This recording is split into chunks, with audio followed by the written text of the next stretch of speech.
जी अस्सलाम वालेकुम students. Lecture number 37 start करते हैं। अच्छा, हम कल जाते हुए क्या बात कर रहे थे कि एम्प्लॉयर अपने एम्प्लॉय को वही सर्विस दे रहे हैं जो कस्टमर को दे रहे हैं। ठीक है, देखो इधर,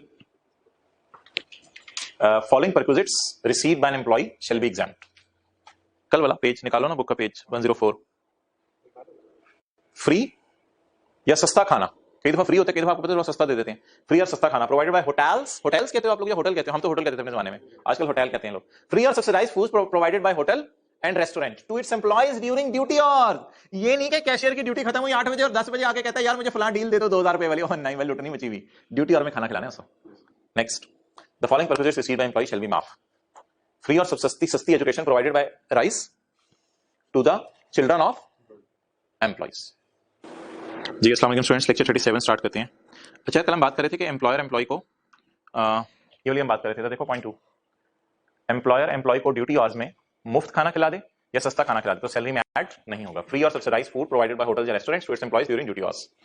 पॉइंट 3 पढ़ो, या फ्री और सब्सिडाइज्ड एजुकेशन, सस्ती तालीम या मुफ्त तालीम दे दें तालीमी इदारे जैसे rice to the children of employees, क्यूएम के टीचर के बेटे को। या फ्री और subsidised medical treatment provided by hospitals और क्लिनिक्स टू इट्स एम्प्लॉइज। जैसे डॉक्टर साहब, सिक्योरिटी गार्ड जो डॉक्टर हॉस्पिटल में जॉब कर रहा है, उसे कह दें कि यार तेरा मुफ्त इलाज कर देते हैं, तो सैलरी में ऐड नहीं होगा। इसमें कॉमन बात क्या थी तीनों में जो मैंने कल बताई थी? एम्प्लॉयर एम्प्लॉय को वही सर्विस दे रहा है जो कस्टमर्स को देता है। और इन तीनों में देखो कोई खास खर्चा नहीं करना पड़ा एम्प्लॉयर को। जहां इतने बर्गर आ रहे हैं, एक बर्गर कितने का आ जाएगा यार? जहां इतने ज्यादा सीटें हैं तो एक सीट पे बैठ जाएगा अगर एम्प्लॉय का बेटा, तो क्या हर्ज हो जाएगा? राइस का कितना खर्चा ज्यादा हो जाना है।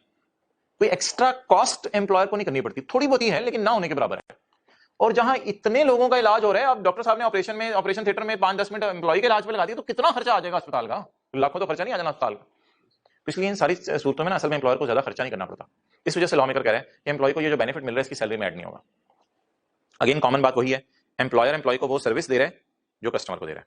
अच्छा, एक और इदारा इनके पास गया था, उसको भी इजाजत मिल गई थी, वो पॉइंट 5 की रोशनी में गया था। पॉइंट 5 बड़ा ओपन है। पॉइंट 5 कहते हैं इन तीन इदारों के अलावा अगर कोई और इदारे वाले ये बेनिफिट चाहते हैं तो हमारे पास आए। अदर बेनिफिट कोई और बेनिफिट है इनके अलावा, वो भी माफ हो जाएंगे। For which employer do not bear any extra cost.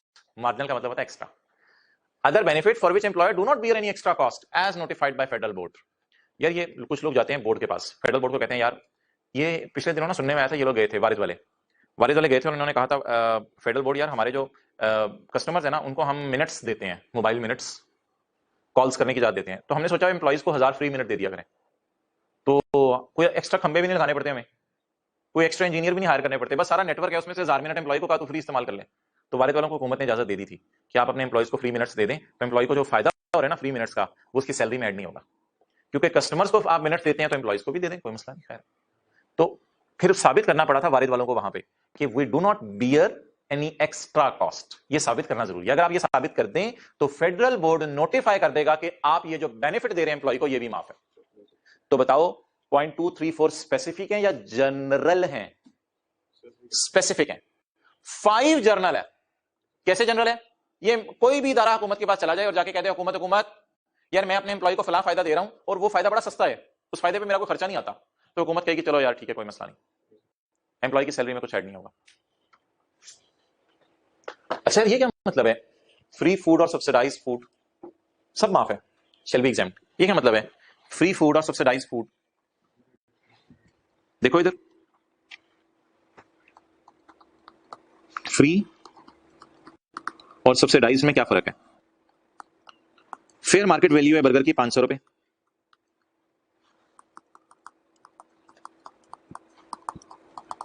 Employ paid 0 rupees, employee paid 100 rupees. अच्छा जरा सोच के बताओ, एक रूल पढ़ा है आपने यार, इधर देख, एक रूल पढ़ा है, fair market value minus amount paid by employee to employer. इधर एम्प्लॉय को फायदा कितना हो रहा है? इधर एम्प्लॉय को फायदा कितना हो रहा है? ओ भाई जो मर्जी सिनेरियो है, ये अमाउंट माफ है, बस सिंपल सी बात है, ये माफ है। अगर 500 वाला बर्गर एम्प्लॉय को फ्री मिले तो एम्प्लॉय को 500 का फायदा हुआ, इस पर टैक्स नहीं लगेगा। एक दूसरा एम्प्लॉय है, वो थोड़ा सा कड़वी तबीयत कहते हैं, एम्प्लॉयर ने थोड़ा उसको गुस्सा दिखाया, एम्प्लॉयर ने कहा तुझे फ्री बर्गर नहीं मिलेगा, तुझे 100 रुपए का बर्गर मिलेगा, 500 वाला बर्गर तुझे 100 का दे देते हैं, तेरी जेब से पैसे खर्च होंगे, तुझे कदर आएगी।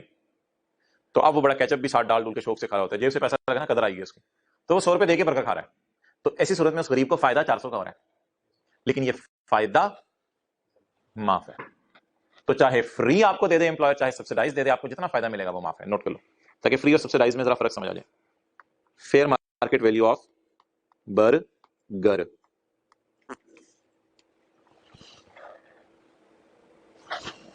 ठीक है।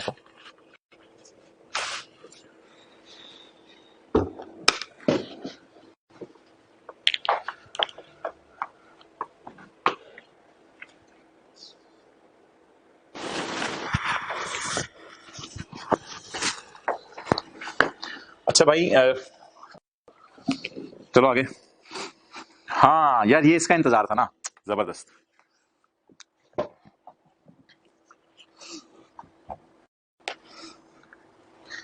अच्छा यार, ये दो अल्फाज हैं, ये ना लॉ मेकर ने, अब वो पिछली बात मेरी खत्म हो गई है, बिल्कुल नई बात शुरू करने लगा हूं। ये दो अल्फाज हैं,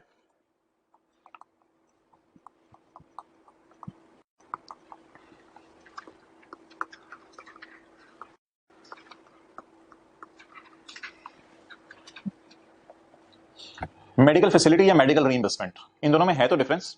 अब वो आप बाहर आ जाओ पिछली वाली प्रोविजन से, पिछली वाली प्रोविजन से बाहर आ जाओ। वो जो अस्पताल अपने एम्प्लॉय को इलाज करा था, वो बात अब नहीं करा मैं।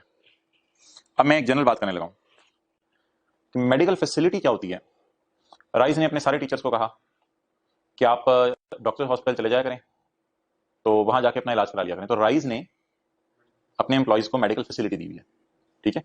पेप्सी ने अपने सारे एम्प्लॉयज को कहा आप चले जाया करें लेडी वेलिंगटन हॉस्पिटल, सुना है नाम, आप म्यू हॉस्पिटल चले जाया करें, वहां हमने उनसे एग्रीमेंट किया हुआ है, हम उन्हें पेमेंट वगैरह कर देते हैं, आप सिर्फ जाके अपना एम्प्लॉय कार्ड दिखाएं और इलाज करा लिया करें। तो ये मेडिकल फैसिलिटी है। अच्छा, और रीइंबर्समेंट क्या होती है? रीइंबर्समेंट ये होती है कि एम्प्लॉयर एम्प्लॉय को कहते हैं कि यार इलाज करा लो तुम अपना। मिसाल के तौर पे पेप्सी ने अपने सीएफओ को कहा तुम अपना इलाज करा लो, जो खर्चा कुछ आया बिल आके दे देना, हम तुम्हें रीइंबर्स कर देंगे। तो फैसिलिटी ये है कि आप फलां जगह जाके इलाज करा लो, और रीइंबर्समेंट ये है कि इलाज करा लो और फिर आके बिल दे देना, हम आपको रीइंबर्स कर देंगे। इन दोनों को लॉ मेकर ने ना एक ही चीज में डाल दिया, फैसिलिटी और रीइंबर्समेंट एक ही तरह की चीज है। अच्छा, फैसिलिटी में ये होगा कि एम्प्लॉयर एम्प्लॉय को कह देगा फलां अस्पताल में जाके इलाज करा लो, और रीइंबर्समेंट में ये होगा एम्प्लॉयर एम्प्लॉय को कहेगा कहीं भी इलाज करा लो, बिल आके मुझे दे देना। अच्छा, अलाउंस क्या होता है?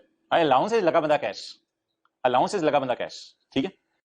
अच्छा यार, एक चीज है बड़ी मजे की, सुनना, ये जो फैसिलिटी है ना या रीइंबर्समेंट, ये एज पर टर्म्स भी हो सकती है और नॉट एज पर टर्म्स भी। बोलो क्या लफ्ज बोल रहा हूं मैं? एज पर टर्म्स भी हो सकती है या slash not as per terms भी हो सकती है। क्या मतलब? जिस वक्त नौकरी का माहिदा, टर्म्स किस वक्त एग्री होती है एम्प्लॉयर एम्प्लॉय की? किन टर्म्स पे मैंने नौकरी शुरू करनी है? जब एम्प्लॉय को हायर किया जा रहा हो फ्रॉम एम्प्लॉयर, तो उस वक्त एक एग्रीमेंट होता है, उसे कहते हैं टर्म्स ऑफ एम्प्लॉयमेंट। अच्छा, कुछ एम्प्लॉयर बड़े अकलमंद होते हैं, तेज होते हैं, वो क्या करते हैं, जिस वक्त नौकरी का माहिदा कर रहे होते हैं ना, उसी वक्त लिख देते हैं माहिदे में, यार हम तुझे मेडिकल फैसिलिटी भी देते हैं। कुछ एम्प्लॉयर बेचारे शरीफ होते हैं, भूल जाते हैं लिखना, not as per terms, terms में लिखा नहीं होता, लेकिन फिर भी इलाज करा देते हैं, चल यार जा तो इलाज करा ले। माहिदे में तुझे याद है हमने नहीं लिखा था तेरा इलाज कराना। जैसे कॉलेज वाले होते हैं, कई दफा कहते हैं यार ये फैसिलिटी आपकी फीस में शामिल तो नहीं है, चले आपको दे देते हैं, ऐसे मिसाल दे रहा हूं। तो इसी तरह एम्प्लॉयर राइज वाले सिक्योरिटी गार्ड को कहते हैं यार तेरे माहिदे में हमने नहीं लिखा था तेरा इलाज कराएंगे, टर्म्स में तो कोई नहीं लिखा हुआ, लेकिन जा यार इलाज करा ले अपना, कोई मसला नहीं, हम खर्चा उठाएंगे, बहुत परेशान लग रहा है इलाज करा अपना, हम खर्चा उठाएंगे। अब आपने इलाज करा दिया, लेकिन टर्म्स में नहीं लिखा हुआ था, ठीक है। अब लॉ में कर लेना, अच्छा मेडिकल अलाउंस में कोई ऐसा तस्वुर नहीं है, not terms as not as per terms. तो यार आप बता दो कितने अरेंजमेंट हो सकते हैं? या एम्प्लॉयर एम्प्लॉय को मेडिकल फैसिलिटी दे सकता है, या एम्प्लॉयर एम्प्लॉय को मेडिकल अलाउंस दे सकता है, लगा बंदा कैश। इन दो चीजों को सामने रखते हुए हमारे लॉ ने 5 सिनेरियो बना दिए। सिनेरियोस बनाना शुरू करते हैं। एम्प्लॉयर ने सबसे पहले बुलाया रशीद को, रशीद यार तुझे मैं फैसिलिटी दे रहा हूं, ये तेरे टर्म्स में तुझे याद है मैंने लिखी हुई थी, चल चला जा इलाज करा लिया कर अपना। थोड़ी देर बाद अकरम आ गया, सर वो मैं भी बीमार हूं, और यार तेरे मायदे में नहीं था, जा जा जा, तेरे मायदे में नहीं लिखा था इलाज कराना, जाओ तुम्हारा नहीं इलाज करा सकते हम। सर करा दें इलाज, इलाज ही कराने को कह रहा हूं मैं, और क्या कह रहा हूं, मायदे में नहीं लिखा हुआ था, लेकिन एम्प्लॉयर ने कहा अच्छा चल यार इलाज करा देता हूं। दूसरा सिनेरियो हो गया। तीसरा एम्प्लॉय आया, सर बड़े इलाज लूज करा के दे रहे हैं आप, मेरी सर की दर्द आपको पता ही नहीं चलती, और जा यार जा काम कर अपना। एम्प्लॉय ने कहा नहीं सर, और अच्छा यार चल तू लगा बंदा कैश ले लिया कर हर महीने 5000, बस बिना टेंशन ना डाल, लगा बंदा कैश ले लिया कर 5000 रुपए, बस जा, ठीक है। चौथा एम्प्लॉय आया, सर मैं आपका सबसे डियर एम्प्लॉय हूं, सबसे जबरदस्त सबसे अच्छी परफॉर्मेंस वाला, सर मेरे लिए तो कोई बंपर ऑफर हो। यार तुझे याद है जब तुम नौकरी करने आया था तो हमने तुझे कहा था कि टर्म्स में हमने लिख दिया था तेरा इलाज कराया करेंगे, तुझे क्या टेंशन है, सर को लगा बंदा कैश भी साथ दे दें, वो तरीका प्लस कुल लगा बंदा कैश भी। अच्छा अच्छा चल जा, जैसे कि तुझे याद है तेरी नौकरी के मुआहदे में लिखा हुआ था तेरा इलाज करा देंगे, तेरा इलाज भी करा दिया करेंगे, बाकी 10,000 पकड़ ले हर महीने, लगा बंदा कैश भी ले लिया कर। ये तो एम्प्लॉयर बहुत सखी निकला चौथे एम्प्लॉय पे। फिर पांचवा एम्प्लॉय आया, पांचवें एम्प्लॉयर ने कहा सर मेरे लिए भी कुछ नहीं, तेरे लिए कुछ नहीं, बस हो गया, अब हम कंगाल हो गए हैं। एम्प्लॉय ने कहा नहीं, आप ऐसी सखावत दिखाएं कि मेरा दिल खुशी से झूम उठे। उसने कहा जा यार, तेरी नौकरी के मुआहदे में नहीं लिखा हुआ था इलाज करा के देंगे, लेकिन इलाज तेरा करवा देता हूं मैं, और जा यार, इतना तूने मुझे खुश किया, ऐसे अल्फाज बोले, मेरा दिल नरम हो गया है, तुझे लगा बंदा कैश भी दे देता हूं, इसके साथ साथ तुझे कैश भी दे देता हूं बस। तो लॉ मेकर ये वाली प्रोविजन बनाते हुए इतना डीप डाउन गया कि उसने 5 सिनेरियो बना दिया। अब इन 5 सिनेरियोस को दोबारा आपने गौर से सुनना है। पहला सिनेरियो क्या हो सकता है, एम्प्लॉयर एम्प्लॉय को कहे तेरे मुआहदे में लिखा हुआ था इलाज कराना, जा तेरा इलाज करा देता हूं। दूसरा सिनेरियो क्या हो सकता है, एम्प्लॉयर एम्प्लॉय को तेरे मुआहदे में तो नहीं लिखा हुआ था, लेकिन फिर भी तेरा इलाज करा देता हूं। इलाज किसी भी फॉर्म में हो सकता है, इस फॉर्म में भी हो सकता है, इसमें। तीसरे एम्प्लॉय को एम्प्लॉयर ने कहा तेरा इलाज मैं नहीं करा के देता, तूने पता नहीं किस वास्ते तूने यूरोप के हॉस्पिटल में चले जाना है, तू लगा बंदा कैश ले लिया कर। चौथा एम्प्लॉय आया, उसमें एम्प्लॉयर ने कहा बोलो अब तुम्हारी नौकरी के मुआहदे में लिखा हुआ था कि तुम्हारा इलाज करा के दिया करूंगा, साथ थोड़ा सा अलाउंस भी ले लो, लगा बंदा कैश भी ले लो। और पांचवें एम्प्लॉय को एम्प्लॉयर ने कहा कि तेरे नौकरी के मुआहदे में तो नहीं लिखा हुआ था इलाज करवाना, लेकिन तुझे इलाज करवा देता हूं और साथ तुझे लगा बंदा कैश भी दे देता हूं। अब इन पांचों की हमने ट्रीटमेंट पढ़नी है, और लकीली ये पांचों ना तरतीब से आ रहे हैं। पेज 104। एक बात याद रखना, अलाउंस में कोई तस्वुर नहीं है, एज पर टर्म्स और नॉट एज पर टर्म्स, ठीक है। पहला सिनेरियो बताओ क्या था, मेडिकल फैसिलिटी या रीइंबर्समेंट, तो एक ही लफ्ज है ना। एम्प्लॉयर ने एम्प्लॉय को फैसिलिटी दी हुई है मेडिकल के खर्चों की, और उसके नौकरी के मुआहदे में भी लिखा हुआ है एम्प्लॉयर ने कि मैं तेरा इलाज करा दिया करूंगा, पेज 104, तेरा इलाज करवा दिया करूंगा। ये पहला सिनेरियो हो गया। ट्रीटमेंट ना पढ़ो, ट्रीटमेंट ना पढ़ो, ट्रीटमेंट में आपको खुद जरा कुछ गाइडेंस दूंगा फिर पढ़ना। ट्रीटमेंट यानी कि टैक्स कैसे लगाने हैं, ये छोड़ो। दूसरा सिनेरियो बताओ, ये इन सिनेरियोस को ना 1 2 3 4 5 दे दो, क्योंकि सिनेरियोस बार बार आने हैं, तो फिर ना नंबरिंग ना हुई हो तो मसला होता है। दूसरा सिनेरियो क्या है, एम्प्लॉयर ने एम्प्लॉय को इलाज कराने की सहूलत दी हुई है, लेकिन वो टर्म्स में लिखना भूल गया था एम्प्लॉयर, लेकिन फिर भी एम्प्लॉय का इलाज करा देता है। तीसरी ऑप्शन क्या है, ऑनली ऑनली सिर्फ मेडिकल अलाउंस, लगा बंदा कैश ले ले। चौथी ऑप्शन क्या हो सकती है, एम्प्लॉयर एम्प्लॉय का अरेंजमेंट चौथा क्या हो सकता है, अलाउंस भी दिया हुआ है, अलाउंस भी दिया हुआ है, लेकिन फैसिलिटी एज पर टर्म्स वाली है, और इधर अलाउंस है और facility not as per terms, यानी उसका इलाज करा देते, लेकिन मुआहदे में नहीं लिखा था इलाज कराया करूंगा, फिर भी करा देता है। अच्छा, अब आप ना ऑब्वियसली मजबूरन आपको स्क्रीन पे देखना पड़ेगा, क्योंकि किताब में तो लिखा होगा ना, और आपको स्क्रीन पे देखना पड़ेगा। स्क्रीन पे देखो यार, इसको तो माफी कर दो। एम्प्लॉयर जब एम्प्लॉय को कहे ना तेरा इलाज करा देता हूं मैं, नौकरी के माध्यम में लिखा हुआ था, इसको माफी कर दो। लेकिन अगर एम्प्लॉयर एम्प्लॉय का इलाज करा दे, किताब में ना देखो, किताब में ना देखो, माइंड नहीं चलेगा आगे, फिर किताब में देख लेना। एम्प्लॉयर एम्प्लॉय को कहे यार तेरा इलाज करवा देता हूं, लेकिन तुझे याद है मुआहदे में कोई नहीं लिखा हुआ था, तो लॉ मेकर को इस मुनासिब नहीं लगी बात, उसने कहा इलाज का जितना खर्चा है वो टैक्सेबल है, आपको टैक्स देना पड़ेगा सारा सैलरी में ऐड हो जाएगा। एम्प्लॉयर एम्प्लॉय रिलेशन की वजह से फायदा मिला एम्प्लॉय को। ये हॉस्पिटल नहीं है, याद रखना, ये वो वाला सिनेरियो से मिक्स ना कर देना। ये आम को पेप्सी अपने एम्प्लॉय से डिस्कशन कर रहा है, या राइस वाले अपने एम्प्लॉय से डिस्कशन करें। ओनली मेडिकल अलाउंस में ना लॉ मेकर कहते हैं आप माफ कर दो 10% ऑफ बेसिक सैलरी एग्जाम। यहां लॉ मेकर के जिस तरह वो नहीं हम कल पढ़े थे परसों 3 लाख तक माफ होगा एफडीआर से ले लें, उस तरह की कुछ चीज, तो यहां 10% ऑफ बेसिक सैलरी तक माफ है। अलाउंस लगा बंदा कैश, ये वाहिद अलाउंस है हमारे सिलेबस में जो माफ है, वरना आपको याद है utilities allowance, house rent allowance, education allowance, entertainment allowance, वो सारे सैलरी में ऐड होते हैं। ये वाहिद अलाउंस है हमारे सिलेबस में जो माफ है, 10% ऑफ बेसिक सैलरी तक। चौथा सिनेरियो आप खुद बनाओ। चौथे सिनेरियो में थोड़ा सा हिंट दे देता हूं, लॉ मेकर इतना सखी नहीं होता, कुछ ना कुछ लॉ मेकर करेगा। चौथा सिनेरियो है मेडिकल अलाउंस है, लेकिन अलाउंस में आपको पता है कोई तस्वर नहीं है as per term not as per term का।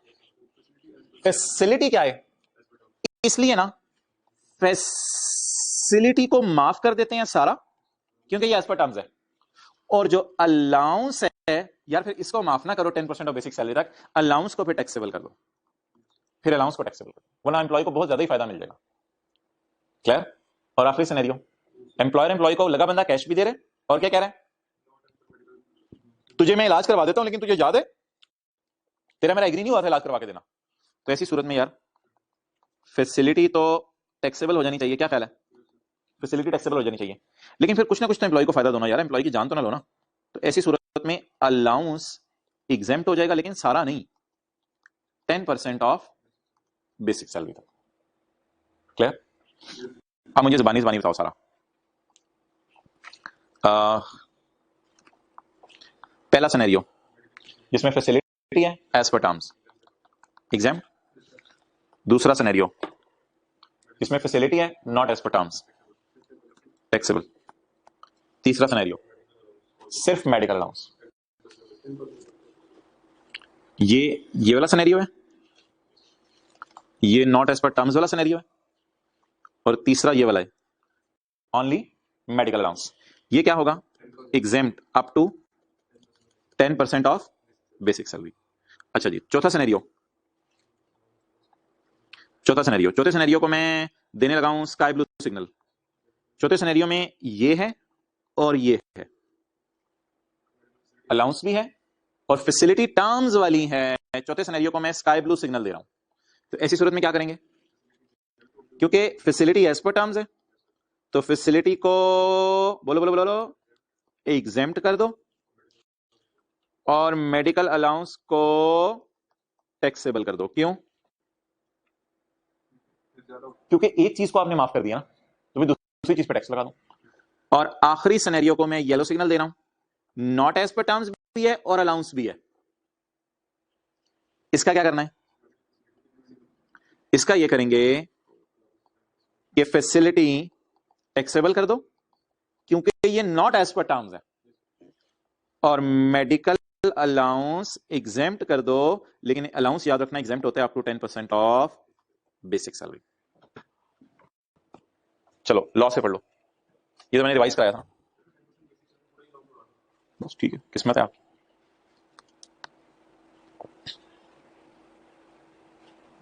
पढ़ो जी, खाली फैसिलिटी लेकिन अच्छी वाली, एज पर टर्म्स को मैं अच्छी वाली कह देता हूं, खाली फैसिलिटी लेकिन अच्छी वाली एग्जाम्प्ट। इसके लिए एक शर्त है छोटी सी कि नेशनल टैक्स नंबर हॉस्पिटल या क्लिनिक का होना चाहिए जहां से इलाज करवाया, और ये आपने बताना है हुकूमत को, और एम्प्लॉयर ने साइन किए हों तो जो बिल वगैरह है अस्पताल का उस पर।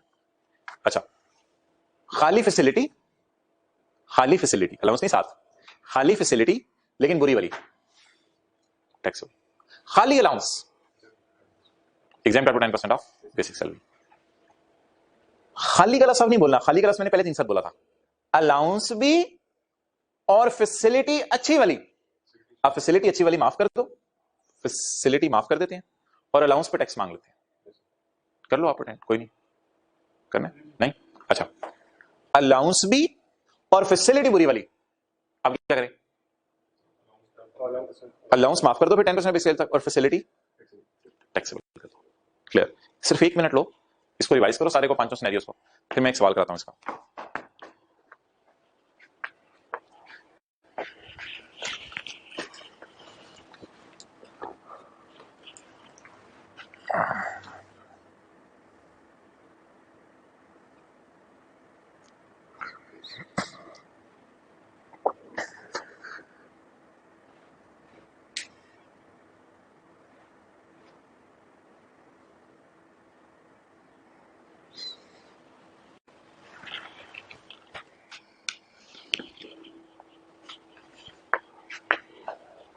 हाँ जी, तो समझ आई? ट्राई करोगे? अब हर एम्प्लॉय के साथ ना एम्प्लॉय का अपना अरेंजमेंट हो सकता है।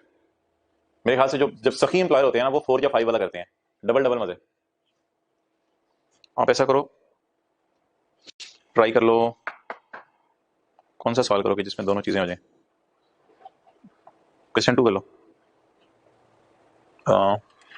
1 मिनट, हाँ क्वेश्चन 4 करो, पेज 105 पे।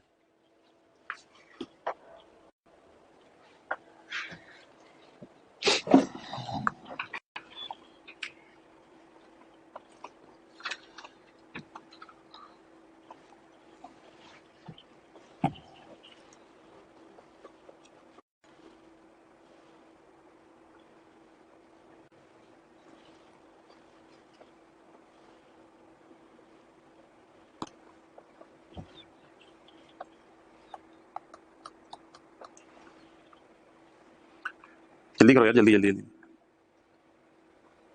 प्रॉपर सॉल्व करो रजिस्टर पे।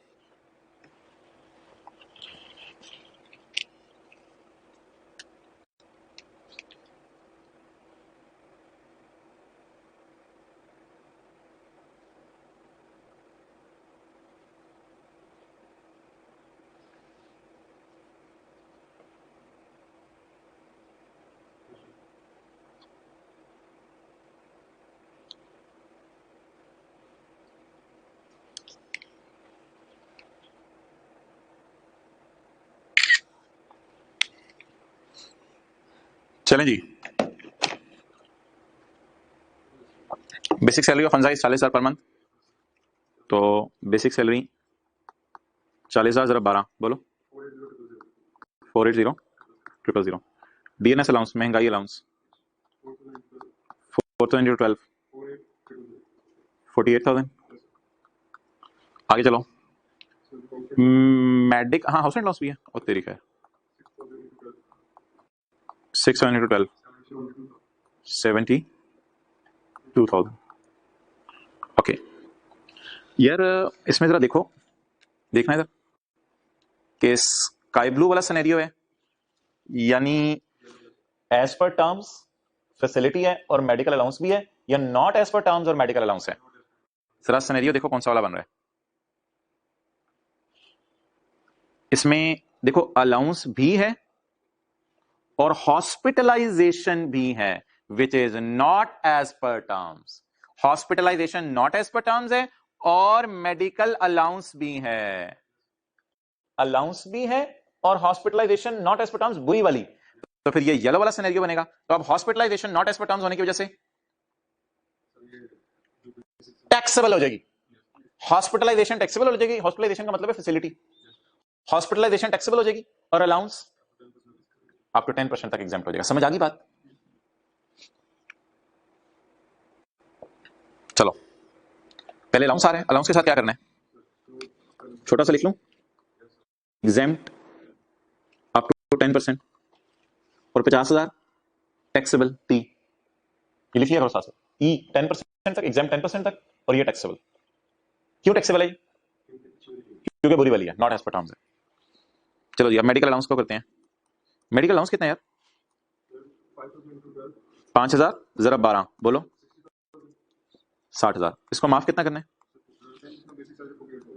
Less exempt up to 10% of basic salary. ऊपर देखो, ऊपर ऊपर ऊपर 4,80,000, ऊपर देखो, ऊपर ऊपर सबसे ऊपर 48,000। तो टैक्सेबल कितनी होगी? 12,000। पीछे क्या रह गया? हॉस्पिटलाइजेशन, ये क्या है? नॉट एज पर टर्म्स, बोलो 50,000। टोटल हाँ करने कर दो 662,000। चलिए नोट कर लें।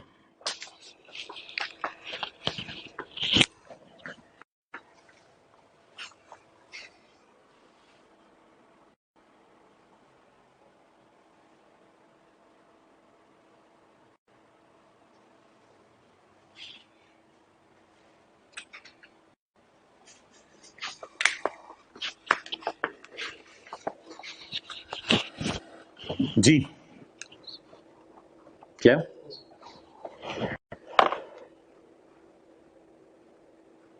ट्राई करो क्वेश्चन 2 जबानी।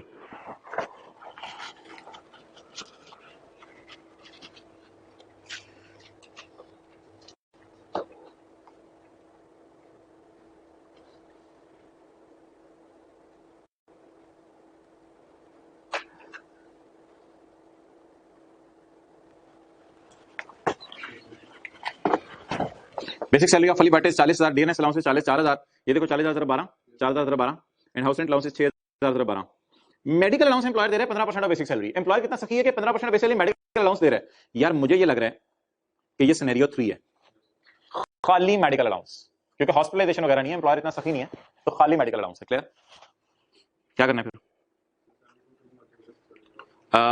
एम्प्लॉयर कितना दे रहा है पहले वो तो निकालेंगे ना। 418 टू 15% एम्प्लॉयर इसको दे रहे हैं, इसका मतलब है हर महीने एम्प्लॉय 72,000 घर लेके जा रहा है, उसमें से 10% माफ है। आ गया तो ये टैक्सेबल हो गया। क्लियर?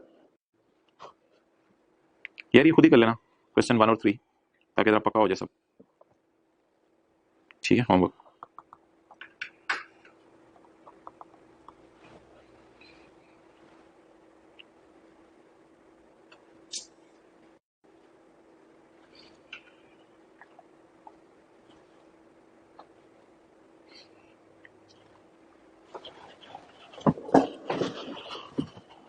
अच्छा यार, मैं आपके सामने एक सिनेरियो रखने लगा हूं। आपने मुझे बताना है कि हॉस्पिटलाइजेशन का बेनिफिट कितना मिला एम्प्लॉय को, जो जो सैलरी में ऐड होना बनता है, हॉस्पिटलाइजेशन का बेनिफिट कितना मिला, थोड़ी सी इस पर डिस्कशन कर लेते हैं। अच्छा, आजकल ना बड़े डाइवर्सिफाइड किस्म की ट्रांजेक्शन हो रही हैं। एक ट्रांजेक्शन उसमें पता है क्या है? कि ये है एम्प्लॉयर, मिसाल के तौर पे पेप्सी, ये है एम्प्लॉय, मिसाल के तौर पे कोई सीए यहां नौकरी कर रहा है। ये है, एक तो सिंपल सी बात है ना, एम्प्लॉयर ने एम्प्लॉय को कहा यार तू इलाज करा ले, ये पकड़ 3 लाख रुपए, तेरा बिल आया 3 लाख रुपए ऑपरेशन का, ये पकड़ 3 लाख रुपए रीइंबर्समेंट या हॉस्पिटलाइजेशन, एक ही बात है। एक तो ये है ना, लेकिन दुनिया बहुत आगे निकल गई है आजकल ना, इंश्योरेंस कंपनी बीच में आ रही है, इंश्योरेंस कंपनीज बीच में आ रही हैं और ये अपना रोल प्ले कर रही हैं।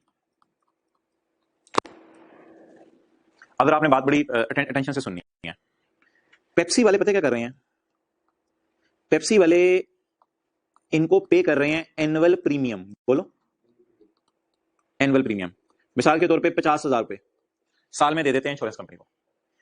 इंश्योरेंस कंपनी वाले क्या कहते हैं, अगर आप हमें 50,000 रुपए पेप्सी वालों दोगे तो आपका एम्प्लॉय अगर बीमार हो गया तो हम उसका 20 लाख तक इलाज करवा देंगे। पहले मुझे बताओ, ये इंश्योरेंस कंपनी वाले पागल हैं? पेप्सी वाले, आदम जी इंश्योरेंस कंपनी नाम सुना हुआ एक? नहीं सुना हुआ नाम? पेप्सी वाले, आदम जी इंश्योरेंस कंपनी है, जिस तरह हबीब बैंक है, जिस बैंक होते हैं, पेप्सी ईएफयू एक इंश्योरेंस कंपनी है। पेप्सी वाले इंश्योरेंस कंपनी को जाके कहते हैं कि यार 50,000 रुपए पकड़ो हर साल, और वो जो एम्प्लॉय है ना बहुत बीमार होने लग गया, उसका इलाज करा दिया करो। इंश्योरेंस कंपनी ने कहा कोई मसला नहीं, 20 लाख तक खर्चा हुआ हम बर्दाश्त करेंगे, लिमिट है 20 लाख तक। यार ये क्यों पागल है इंश्योरेंस कंपनी वाले? क्यों ना, मैं आपसे इंश्योरेंस के बिजनेस के बारे में पूछने लग गया, बात ये पागल है 20 लाख रुपए का इलाज करा के देने एम्प्लॉय का, क्यों? हाँ बिल्कुल, इंश्योरेंस कंपनी को ना असल में सिर्फ पेप्सी वाले जमा नहीं करा रहे थे 50,000 रुपए, होंडा वाले भी अपने एम्प्लॉय का 50,000 जमा करा रहे होते हैं, टोयोटा वाले भी, रॉयल फैन वाले भी, पाक फैन वाले भी, और सबके एम्प्लॉयज बीमार होते हैं नहीं। तो असल में प्रीमियम का कॉन्सेप्ट पता है क्या? प्रीमियम ये होता है कि पेप्सी वालों ने 50,000 इंश्योरेंस कंपनी को जमा करा दिया, इस तरह इंश्योरेंस कंपनी के पास कईयों के 50,000 पड़े होते हैं। जब वो, जिस तरह इंश्योरेंस गाड़ियों की होती है, तो ये गाड़ी के बंदा लाख रुपए की इंश्योरेंस कराता है तो गाड़ी 30 लाख वाली इंश्योरेंस कंपनी वाले नहीं खरीद के देते हैं, तो पागल है वो असल में बाकियों ने जो लाख लाख जमा कराया होता है गाड़ियों के इंश्योरेंस का, वो लोग नहीं आते इनके पास, क्योंकि उनकी गाड़ी नहीं चोरी होती। अब अगर ये एम्प्लॉय बीमार नहीं होता तो इंश्योरेंस कंपनी की जेब में 50,000 चले गए, और अगर ये एम्प्लॉय बीमार हो जाते तो इंश्योरेंस कंपनी के पास ये भी 50,000 चले जाएंगे, और भी उसको जो है वो 19.5 लाख अपनी जेब से निकालना पड़ेगा। लेकिन वो दूसरों से जो पैसे पकड़े होंगे, कभी कभी आपने सुना होगा इंश्योरेंस कंपनियां डूब जाती हैं, वो पता है क्यों डूबती हैं? बहुत ज्यादा लोग बीमार होने लग जाते हैं, इंश्योरेंस कंपनी का पैसा ही नहीं, दिवालिया हो जाता है इंश्योरेंस कंपनी का। तो इंश्योरेंस कंपनी बहुत रिस्की और तुक्के का बिजनेस है, बहुत बड़ा तुक्का है ये, कि 50,000 आपने पेप्सी से पकड़े हैं और आप पेप्सी को कहते हैं अगर आपका एम्प्लॉय बीमार हो गया तो 20 लाख तक उसका खर्चा हम बर्दाश्त कर लेंगे, और अगर बीमार होता है तो फिर खर्चा बर्दाश्त ये लोग करते हैं। अच्छा, यह एम्प्लॉय बीमार हो गया, एम्प्लॉय बीमार हो गया, इंश्योरेंस कंपनी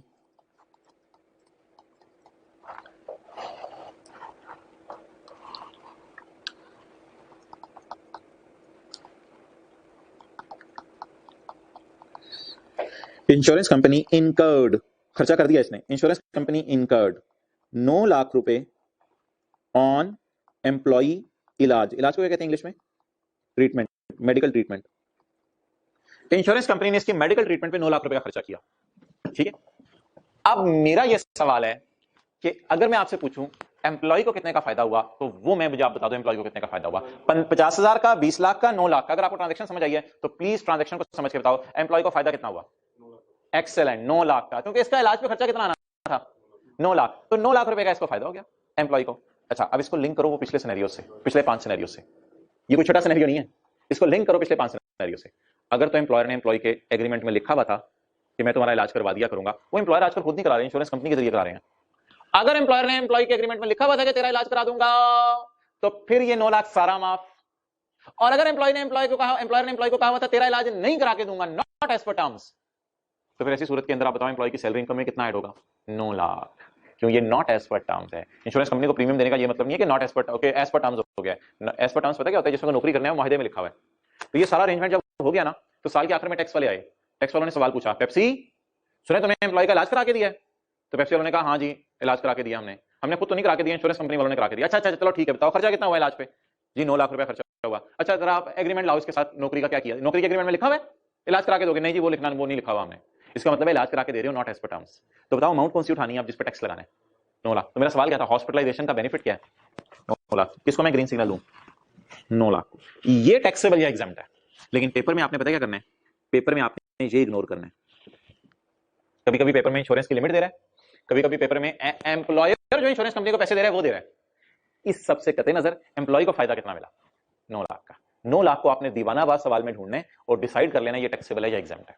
इस तरह की एक और बात आपसे की थी एक दफा, एम्प्लॉयर ने एम्प्लॉय को गाड़ी लेके दी लीज पे, तो मैंने कहा था फेयर मार्केट वैल्यू गाड़ी की ढूंढनी है, बिरयानी की देग में से बोटियां ढूंढनी है, फेयर मार्केट वैल्यू गाड़ी की ढूंढनी है, क्या नहीं ढूंढना, रेंटल नहीं ढूंढने, ज्यादा है। तो कई दफा बहुत सी चीजें होती हैं जो इररिलेवेंट होती हैं, उन्हें फिर बंदे को इग्नोर करना पड़ता है। बना लो इस सैली के चैप्टर में कहीं जगह ढूंढो, अगला सफा करो, देखो किताब का जो उससे अगला पिछला कोई सफा जगह है। वो यार वो एक सफे में एम्प्लॉय शेयर स्कीम के नीचे मैंने खुद डब्बे डब्बे छोड़े हुए हैं, वो पेज कौन सा है, वो कोई और होगा, छोड़ो छोड़ो छोड़ो, बस आप अगले सफे ढूंढो, अगले सफे में कहीं जगह ढूंढो, इसको नोट करो, जल्दी करो यार। ये सही काम शुरू हो गया है आजकल, तस्वीर खींचने वाला, बाद में तस्वीरें ढूंढ रहे होते हैं। रिलैक्स मैन, क्या हुआ, व्हाट हैपेंड, नथिंग। चलो जी, मजे हो गया यार, बात समझ आ गई। हाँ मेरे ख्याल से अब कितना टाइम रह गया यार, 25 मिनट रह गए, 25 मिनट रह गए।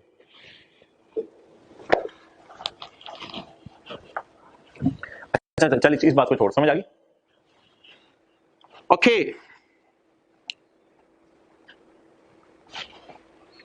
ये नीचे एग्जाम नोट दिया हुआ यार, ये मुझे याद कराना, ये मैं पढ़ा दूंगा, कुछ नोट करें बच्चे भी।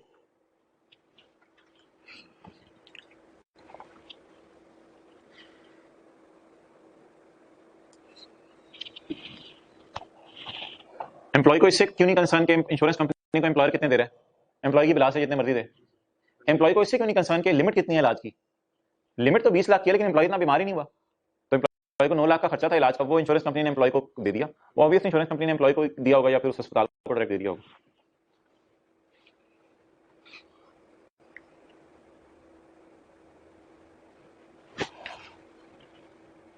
चलें जी आगे बढ़े। अच्छा यार ये एनओटीज अगले सफे पे आओ, ये एनओटीज, एनओटी ना आर टैक्सेबल एज सैलरी, ये सैलरी है, आगे काट दो, even if it is paid voluntarily. Annuity एक नाम है, are taxable as salary, all annuities are taxable in normal manner. Annuity ना एक पेंशन से मिलता जुलता नाम है, लेकिन ये कुछ खास एम्प्लॉयज को मिलती है, कुछ स्पेशल एम्प्लॉयज को, तो उस बात को छोड़ो, बस ये एनओटी टैक्सेबल है। लीव इनकैशमेंट, लीव इनकैशमेंट, हमने लीव पे या लीव इनकैशमेंट थोड़ी सी टैक्सेबल है, लेकिन अगर any amount received on encashment of leave preparatory to retirement is exempt if received from government. ये क्या मतलब होता है लीव प्रेपरेटरी टू रिटायरमेंट, आपको पता है सर क्या होता है, गवर्नमेंट एम्प्लॉयज नौकरी छोड़ने लगे होते हैं, जब गवर्नमेंट एम्प्लॉयज नौकरी छोड़ के जा रहे होते हैं ना, तो जैसे ही गवर्नमेंट एम्प्लॉयज नौकरी छोड़ के जाने लगते हैं, तो ऐसी सूरत के अंदर पता क्या होता है, ऐसी सूरत के अंदर जो है जैसे ही गवर्नमेंट एम्प्लॉय नौकरी छोड़ के जाने लगते हैं, तो हुकूमत कहती है तेरी तो छुट्टियां इतनी पड़ी हुई हैं, वो कहते हैं मुझे छुट्टियां नहीं चाहिए, मुझे पैसे दे दो, हुकूमत कुछ पैसे उसको दे देती है, it is leave in cash, leave के बदले पैसे ले लिए। तो any amount received on encashment of leave preparatory to retirement is exempt if received from government. अच्छा पता है क्या बच्चे समझते हैं, हुकूमत के एम्प्लॉय को न्यूमेरिकल पेपर में नहीं आता, मुझे नहीं याद पड़ता, को 15 साल में आया हो, बच्चे ये पॉइंट पढ़ के पता क्या समझते हैं, देखो इधर बच्चे समझ लेते हैं ये जो लफ्ज लिखा था ना लीव पे, ये भी माफ है, और यार ये माफ नहीं है, पेपर में कभी लफ्ज आ गया लीव पे या leave payment in लिeu of leave, ये टैक्सेबल हैं, सिर्फ वो किसके लिए माफ किए जा रहे हैं, गवर्नमेंट एम्प्लॉय के लिए, गवर्नमेंट एम्प्लॉय को अगर आप पैसे दे रहे हो फिर माफ है, ये माफ नहीं है। क्लियर, चले यार आगे आ जाओ, कहां पे थे हम। यार ये कोई वर्कर प्रॉफिट पार्टिसिपेशन फंड के पैसे हैं, ये अगर एम्प्लॉय को कभी मिले तो माफ है, बस बेनेवोलेंट फंड हो जैसे वो नहीं पड़ा था उसकी तरह ये लफ्ज याद रख लेना, कोई ऐसी इंपॉर्टेंट चीज नहीं है। अच्छा भाई अब यार बड़ा एंजॉय करेगा, इधर देखो यार वो कैसे होता है, ये बहरी जहाज इस तरह का होता है, को लग रहा है बहरी जहाज, ये लग रहे हैं, अच्छा इस तरह कर लें, ये बहरी जहाज, बहरी जहाज पर पाकिस्तान का झंडा भी लगा हो सकता है, ऐसा ही है, और बहरी जहाज पर बाहर के मुल्क का झंडा भी लगा हो सकता है, ऐसा ही है, बहरी जहाज पर पाकिस्तान के मुल्क का झंडा भी लगा हो सकता है और बाहर के मुल्क का झंडा भी लगा हो सकता है। अब जो पायलट इसके अंदर बैठा हुआ है लाल कपड़े पहनकर, ये वसीम अकरम है, ये सकलैन मुश्ताक है। वसीम अकरम ने क्रिकेट छोड़ के बहरी जहाज का पायलट बनना पसंद किया, लेकिन ऐसे बहरी जहाज को चलाता है जिसपे पाकिस्तान का झंडा लगे। और सकलैन मुश्ताक ने क्रिकेट छोड़कर ऐसे बहरी जहाज का पायलट बनना पसंद किया जिसपे बाहर के मुल्क का झंडा लगा हुआ है। इसे पाकिस्तानी वेसल कहते हैं, इसे फॉरेन वेसल कहते हैं। क्लियर? अच्छा, इन लोगों को ना बेनिफिट दिया जा रहा है यार, ये लोग पानी में बड़ी जिंदगी गुजार देते हैं, तो हुकूमत इन लोगों को बेनिफिट दे रही है। Salary income shall be exempt if received by Pakistani seafarer. अच्छा, सी फेयर दोनों पाकिस्तानी है, वसीम अकरम, सकलैन मुश्ताक, ये दोनों पाकिस्तानी है, लेकिन एक लोकल फ्लाइट्स, माना कि एरोप्लेन नहीं है लेकिन समझने के लिए, एक लोकल फ्लाइट्स को चला रहे हैं और एक इंटरनेशनल जो फ्लाइट्स हैं यानी बाहर के मुल्कों के जो जहाज हैं वो चला रहे हैं। अच्छा, salary income shall be exempt if received by, पहला सिनेरियो, पाकिस्तानी पायलट, समझ लो ऐसे, Pakistani pilot working on Pakistani vessel for 183 days or more during a tax year. तो जो लोग 183 दिन अपनी जिंदगी के इस जहाज को दे दें, 183 दिन जहाज को देना बड़ा मुश्किल है, जहाज वैसे ही जहाज होता है, 183 दिन जो बंदा अपनी जिंदगी के एक जहाज को दे दे, तो हुकूमत कहती है जा यार, तेरी तनख्वाह सिरे से ही माफ, जो तनख्वाह मिल रही है पायलट बनने की माफ। और जो बंदा फॉरेन वेसल को पढ़ो, a Pakistani seafarer working on a foreign vessel, शर्त यह है provided that such income is remitted to Pakistan. बाहर की वेसल वाले अक्सर पैसे बाहर के अकाउंट में ट्रांसफर करते हैं, आप उनको पैसों को पाकिस्तान मंगवा लें 2 महीने के अंदर अंदर थ्रू नॉर्मल बैंकिंग चैनल। लेकिन इधर आप एक दिन भी अगर काम करेंगे तो आपकी सैलरी माफ है, इधर आप एक दिन भी काम करेंगे तो सैलरी माफ है। शर्त क्या है? पैसे 2 महीने के अंदर पाकिस्तान मंगवा लें। तो जो फॉरेन वेसल्स पे काम कर रहे हैं उनके लिए डेज की लिमिट नहीं है, उनके लिए सिर्फ लिमिट है पैसे जो आपको मिले हैं वो बाहर के मुल्क से आपने मंगवा लेने हैं।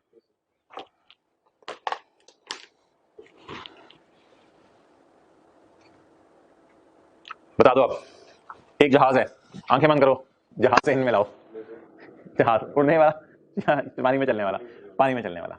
अच्छा, सड़क पे जो नजर आते हैं वो नहीं, जहाज में ले आए। अब जब जहाज में ले आए तो अगर उस पर लगा पाकिस्तान का झंडा, पाकिस्तान जिंदाबाद, तो फिर पायलट बैठ अंदर 183 दिन, अगर बैठता है तो 183 दिन, तो जा तेरी सैलरी माफ। ले आओ भी ले आओ, ये कौन सा जहाज है जी? ये जहाज जो है वो कीनिया से मंगवाया। अच्छा, ये जहाज कीनिया आता जाता है? पाकिस्तान से रास्ता निकला है कीनिया का जी? वो शेखुपुरा से एक जो है समंदर निकाला है हमने, वो कीनिया जाता है डायरेक्ट।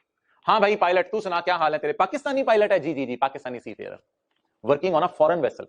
मुझे तुझे कीनिया में पैसे मिले ना, उनको 2 महीने के अंदर अंदर पाकिस्तान लिया नॉर्मल बैंकिंग चैनल के जरिए, तो फिर तुझे जो है तेरी सैलरी माफ हो जाएगी। Salary shall be exempt, salary shall be exempt. क्या कुछ सवाल आ रहा है आपके जहन में कि ये लॉ ऐसे नहीं ऐसे होना चाहिए था?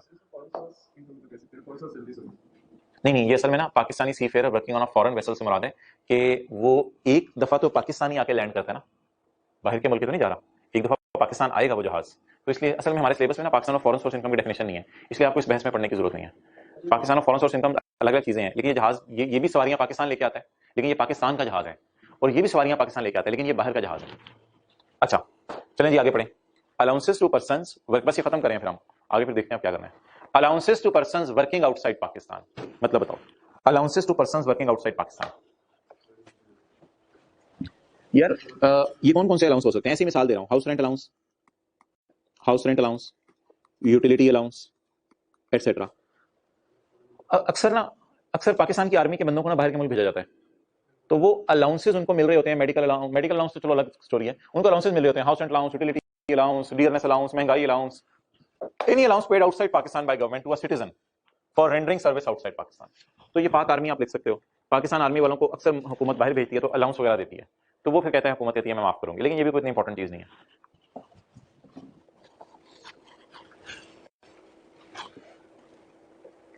चलो अच्छा, अब एक मुझे ना याद कराना है, कल आके इन 3-4 को मैं रिवाइज कराऊंगा, ये छोटे छोटे बेनिफिट हैं, मिक्स ना हो जाए कहीं, इन 3-4 को मैं रिवाइज कराऊंगा कल। अब यार हमारे ना 2 मोटी मोटी चीजें रह गई हैं, सैलरी का चैप्टर खत्म हो गया, लेकिन फिर भी हमें 4 दिन लगेंगे। 2 मोटी मोटी चीजें रह गई हैं, एक प्रोविडेंट फंड रह गया, इसको तो कल हम आते ही इंशाल्लाह करेंगे, बड़ा आसान है प्रोविडेंट फंड। फिर इसके बाद हमारी जो मोटी मोटी चीज रहेगी ना, वो रहेगी एम्प्लॉय शेयर स्कीम। क्या रहेगी? एम्प्लॉय शेयर स्कीम, उसको फिर हम इंशाल्लाह करेंगे।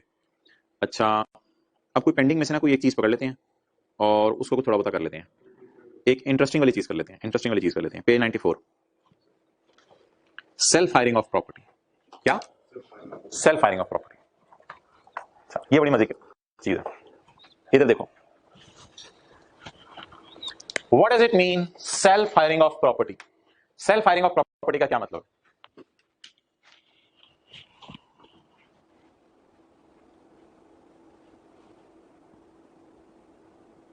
ये एम्प्लॉई का घर है अपना, एम्प्लॉयर ने नहीं दिया हुआ, एम्प्लॉय का अपना घर है। आपको पता है एम्प्लॉय माशाल्लाह अमीर भी होते हैं, एम्प्लॉयों के अपने घर होते हैं।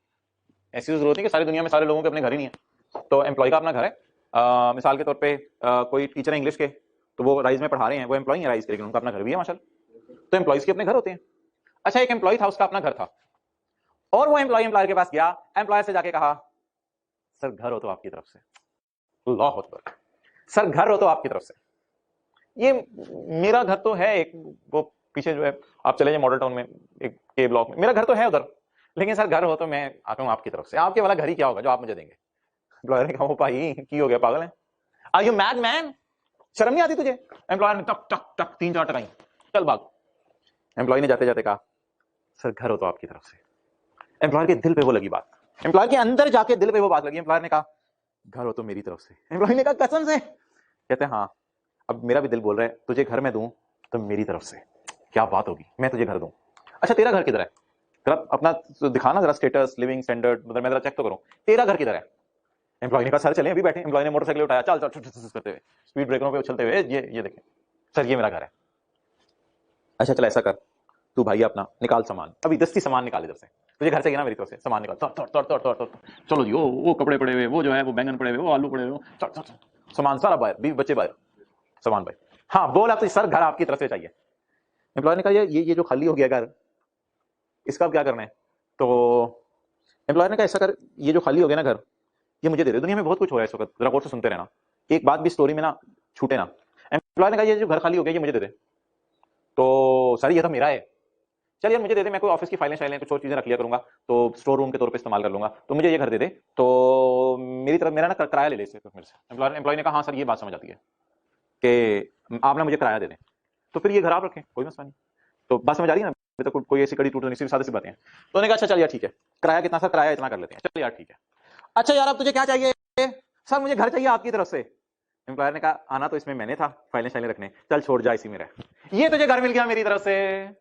अब कमिश्नर उधर खड़ा होकर देख रहे हैं ये हो क्या रहा है, और इस पे टैक्स कैसे लगाना है, और किसने क्या किया है, और किसको कितना फायदा मिला है, और ये किस दुनिया में आ गए हम। एम्प्लॉय ने बेचारे मुंह नीचे करके घर चला गया, उसी घर में एम्प्लॉय रहने लग गया। एम्प्लॉय ने कहा तुझे घर चाहिए था, मेरी तरफ से मैंने दे दिया तुझे घर, जा। आप क्योंकि याद रखना, वो किराया दे रहा है तो राइट तो एम्प्लॉयर का है रहने का, लेकिन आप एम्प्लॉय को कह रहे हैं तू चला जा, तू घर में रह। अब एम्प्लॉय के अगर आप जूते पहन के देखो तो एम्प्लॉय अपने ही घर में है और उसको किराया मिल रहा है घर का, किराया भी उसको मिल रहा होगा घर का। अब ऐसी सूरत में आपकी अकलें जो कह रही हैं वो आपकी अपनी मर्जी है, लॉ मेकर कहता है इसका डबल इफेक्ट होगा, इसका डबल इफेक्ट होगा। नंबर 1, एक तो एम्प्लॉयर ने एम्प्लॉय को घर दिया हुआ है, बिल्कुल एम्प्लॉयर के रहने का हक था, एम्प्लॉयर ने एम्प्लॉय को घर दिया हुआ है। दूसरा एम्प्लॉयर एम्प्लॉय को किराया दे रहा है, जो किराया मिल रहा है एम्प्लॉय को वो इसकी इनकम प्रॉपर्टी में चला जाएगा, और जो बेनिफिट है वो 45% ऑफ बेसिक सैलरी वाला रूल बना के वो इनकम सैलरी में एम्प्लॉय की ऐड हो जाएगा। तो एम्प्लॉय इनकम प्रॉपर्टी भी कमा रहा है और इनकम फ्रॉम सैलरी भी कमा रहा है। चलो जी बात सुन लो दोबारा और बता दो, घर किसका था? एम्प्लॉय का। एम्प्लॉयर ने क्या कहा? एम्प्लॉयर ने कहा कि घर खाली करो, एम्प्लॉय ने घर खाली कर दिया। ये तो कहानी से समझने के लिए बता रहा हूँ ना, ऐसे प्रैक्टिकली तो नहीं होता होगा। तो एम्प्लॉय ने घर खाली कर दिया, एम्प्लॉयर ने कहा ऐसा करिए घर मुझे दे दे, मैं तुझे किराया दे दिया करूंगा। एम्प्लॉय ने कहा ठीक है सर ये पुराना सा घर है, आप रखें मुझे किराया दे दिया करें, आप जो भी यूज करना करें। एम्प्लॉयर ने कहा कहानी मैं यूज करता हूँ क्या करना है इसका, जा अंदर रहे। तो अब एम्प्लॉयर ने इसको घर दिया है और किराया भी दे रहा है, तो इसका डबल इफेक्ट होगा। अच्छा इसमें ना आपने 45% ऑफ बेसिक सैलरी को किसी चीज से कंपेयर नहीं करना, but direct 45% of basic salary उसकी सैलरी में ऐड कर देना, और इनकम फ्रॉम प्रॉपर्टी में भी ना एक्चुअल और फेयर मार्केट के चक्कर में नहीं पड़ना। उधर भी आपने जो एक्चुअल किराया एम्प्लॉयर दे रहे हैं ना वो बस ऐड कर देना है, उधर भी फेयर मार्केट के चक्कर में नहीं पड़ना, इधर भी किसी चक्कर में नहीं पड़ना। इसमें सिंपल सिंपल से रूल है जो याद कर लो, इनकी एग्जांपल कोई नहीं है क्योंकि पास पेपर में कभी आया नहीं। पढ़ो। अस्सलाम वालेकुम भाईजान। अच्छा पढ़ो, लाइट ऑफ। इफ एम्प्लॉई और इज बीवी owns a house, अगर एम्प्लॉई या उसकी बीवी ये घर के मालिक हैं, which is given on rent to employer, हाँ which is given on rent to employer, and the employer has provided, provided क्या लिखो, provided back, provided क्या लिखो, provided back, and the employer has provided back the same house to employee, अबे तू ही रह ले इसमें as rent free accommodation. Rent free का मतलब है एम्प्लॉय किराया नहीं दे रहा होगा इसको, रेंट फ्री का मतलब है एम्प्लॉय किराया नहीं दे रहा होगा इसमें रहने का। Then it will have two fold effect, two fold का मतलब लिखो double effect.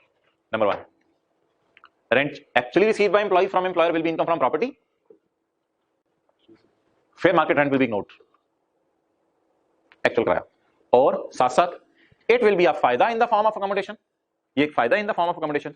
So 45% of basic salary will be added under the head salary. Salary के हेड में आप 45% ऑफ बेसिक सैलरी को ऐड कर देंगे. चलिए जी, इंग्लिश दोबारा पढ़ लें. लफ्ज पर लफ्ज पढ़ाऊं. अगर किधर लेजर चले खा रहा है, ऊपर जाने नीचे. नीचे इंसान की हार्ड कॉपी चली जाएगी कब्र में और रूह सॉफ्ट कॉपी ऊपर चली जाएगी. अभी मुझे बताओ ऊपर जाना नीचे.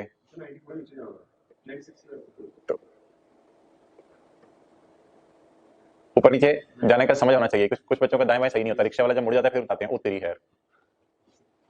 अगर एम्प्लॉई या उसकी बीवी किसी घर को ओन करें which is given on rent to employer, जो कि एम्प्लॉयर को किराए पे दे दें, and the employer is provided back the house to employee, employer दोबारा इन्हीं को वापस कर दे एज रेंट फ्री अकोमोडेशन कि तुम लोग इसमें रहो, किराया ना दिया करो.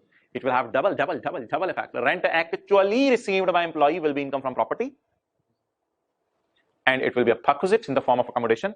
So 45% of basic salary will be added under the head salary. Salary के head में 45% of basic salary add किया जाएगा. ठीक है, पास पेपर्स में आओ. कोई और देख लो, कोई छोटा मोटा सवाल हो सकता है तो आज हम क्लास 5 मिनट पहले भी खत्म कर देंगे. फिर कल मुझे याद कराना, क्लास 5 मिनट की ज्यादा कर लेंगे. अच्छा, कोई पास पेपर का सवाल देखो कोई.